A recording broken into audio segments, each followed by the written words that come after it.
Révisons ensemble la négation. Nous parlerons d'abord de la négation totale, puis de la négation partielle, et enfin nous expliquerons les cas de figure plus complexes.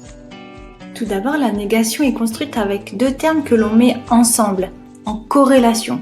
Par exemple, ne pas, ne jamais. À l'oral, parfois le ne disparaît. Exemple, j'ai pas faim. Et dans les formes soutenues, c'est le pas qui disparaît. Exemple, je ne saurais vous dire. Mais pour mieux comprendre la négation, il faut distinguer sa portée. C'est-à-dire qu'il faut se poser la question suivante. La négation porte-t-elle sur la phrase entière ou sur une partie de la phrase ? Si la négation porte sur l'ensemble de la phrase, il s'agit d'une négation totale.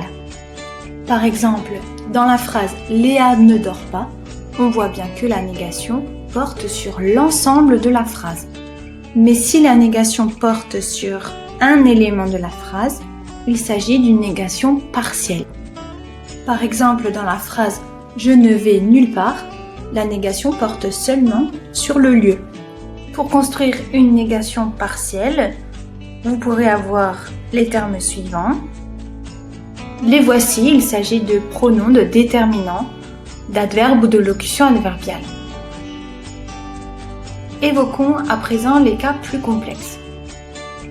Tout d'abord, parlons de la négation restrictive.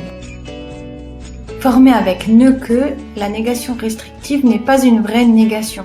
Elle fonctionne comme sauf ou uniquement, seulement. Par exemple, Léa ne lit que des magazines, on peut le remplacer par elle lit uniquement des magazines. Cela a donc un sens positif. Évoquons à présent la négation lexicale.